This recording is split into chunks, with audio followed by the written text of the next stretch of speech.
Andhra Pradesh land titling act ఇప్పుడు YCP సర్కారుకు గుదిబండలా మారుతోంది. జగన్ ప్రభుత్వానికి అదే ఉరితాడవుతోందనే టాక్ నడుస్తోంది. భూ రక్షణ పేరుతో తీసుకువచ్చిన ఈ చట్టం వైసీపీ నేతల భూభక్షణ చట్టంగా తయారైందనే ఆరోపణలు వెల్లువెత్తుతున్నాయి. పేదల పాలిట శాపంగా మారి కబ్జాకోరుల కొమ్ము కాసేలా ఉందనే వ్యాఖ్యలు వినిపిస్తున్నాయి. భూభకాసురులకు ఇదో వరంగా మారిందనే విమర్శలు వస్తున్నాయి. ఇప్పటికే ఈ చట్టం బాధితులు ఒక్కొక్కరుగా బయటకొస్తున్నారు. సీఎం జగన్ జమానాలో వచ్చిన అత్యంత వివాదాస్పద భూ రక్షణ హక్కు చట్టంపై inside story. Land titling act ఇప్పుడు ఆంధ్రప్రదేశ్ రాజకీయాలను షేక్ చేస్తున్న అంశంగా మారింది. కొద్దిగా జాగా వ్యవసాయ భూమి ఉన్న ప్రతి ఒక్కరి నోట ఇప్పుడు ఇదే మాట వినిపిస్తోంది. ఈ చట్టం తీసుకొచ్చిన వైసీపీకి ఇదే శరాఘాతంగా మారిపోతోంది. ఈ ఎన్నికల్లో ఫ్యాన్ పార్టీ అభ్యర్థుల మెడకు చుట్టుకుంటోంది. ఇప్పటికే అధికార పార్టీ నేతలు భూ బకాసరులుగా మారారనే విమర్శలు ఉన్నాయి. ఈ ల్యాండ్ టైటిలింగ్ యాక్ట్ తో తమ భూములను వైసీపీ నేతలు కబ్జాలకు మరింతగా బరితెగిస్తారనే ప్రచారం ముందుగా ఆ నోట ఈ నోట వినపడి ఇప్పుడు అందరి నోళ్లలో నానుతోంది. ప్రతిపక్షాలకు ఇదే ప్రధాన ప్రచారాస్త్రంగా మారింది. టీడీపీ అధినేత చంద్రబాబు, జనసేనాని పవన్ కళ్యాణ్ ఈ చట్టంలో తలెత్తే దుష్ప్రయోజనాలను విస్తృతంగా ప్రజల్లోకి తీసుకెడతారు. వైసీపీ నేతలు వీరి విమర్శలను తిప్పికొట్టలేని పరిస్థితి నెలకొంది. యాక్ట్లోని అంశాలు అలాంటివి కావడంతో ఫ్యాన్ పార్టీ నేతలు నోరు విప్పలేకపోతున్నారు. వారిని ఆత్మరక్షణలోకి నెట్టేస్తోంది. తాత తండ్రుల నుంచి ఆస్తులను కొట్టేసే ప్రయత్నం జరుగుతోందన్న ప్రచారం అధికార పార్టీ నేతలను గుక్క తిప్పుకోలేకుండా చేస్తోందనే వాదనలో ఉన్నాయి. ఆంధ్రప్రదేశ్ ల్యాండ్ టైటిలింగ్ చట్టం ఆధారంగా వైసీపీ సర్కారు పెద్ద ఎత్తున భూములను సేకరించి అమ్మాలనుకుంటోందనే ప్రచారం జరుగుతోంది. ఇందుకోసం ఓ కంపెనీ ఏర్పాటు చేయాలని భావిస్తోంది. ఏపీతో పాటు రాష్ట్రం బయట కూడా ఆఫీసులను పెట్టాలనే ప్రతిపాదనను ముందుకు తెచ్చింది. ఈ చట్టం ఆంధ్రప్రదేశ్ ల్యాండ్ అథారిటీ ఏర్పాటుకు వీలు కల్పిస్తుంది.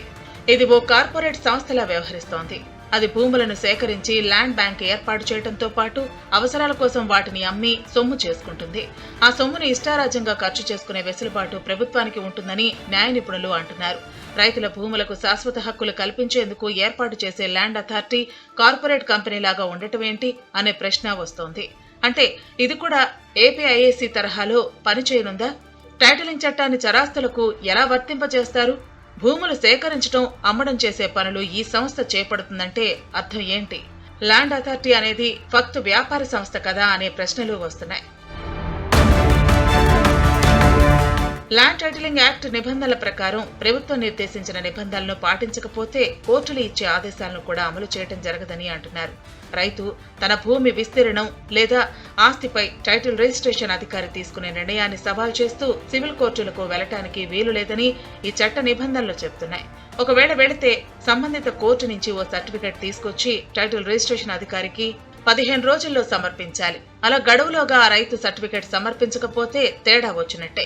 ఒకవేళ ఆ భూమి విషయంలో కోర్టు ఏదైనా ఆదేశం ఇచ్చినా అమలు చేయబోమని చట్టంలో చాలా స్పష్టంగా ఉందని న్యాయ నిపుణులు అంటున్నారు. ఇది అన్యాయమైన క్లాజు కాదా అనే ప్రశ్న వస్తోంది.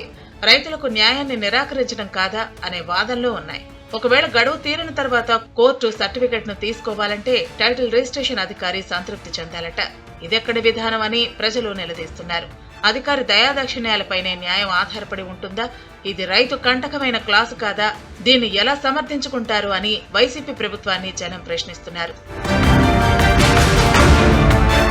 ఈ చట్టం ఇప్పుడు ఏపీలో తీవ్ర రాజకీయ దుమారాన్ని రేపుతోంది. బాధితులు ఒక్కొక్కరుగా బయటకు వస్తున్నారు. తాను కూడా ఈ యాక్ట్ బాధితుడేనని ఆంధ్రప్రదేశ్ ప్రభుత్వ ప్రత్యేక ప్రధాన కార్యదర్శిగా పనిచేసి రిటైర్ అయిన పివి రమేష్ చేసిన ట్వీట్ సంచలనంగా మారింది. కృష్ణా జిల్లా వెన్నకోట గ్రామంలో చనిపోయిన తన తల్లిదండ్రుల పట్టా భూములను మ్యూటేషన్ చేసేందుకు రెవెన్యూ అధికారులు నిరాకరించిన విషయాన్ని ప్రస్తావించారు. తహసీల్దార్ తన దరఖాస్తును తిరస్కరించిన అంశాన్ని గుర్తు చేశారు. ఆర్టీఓ పోస్టు ద్వారా పంపిన పత్రాలను తెరవకుండానే తిరిగి ఇచ్చేశారని మండిపడ్డారు.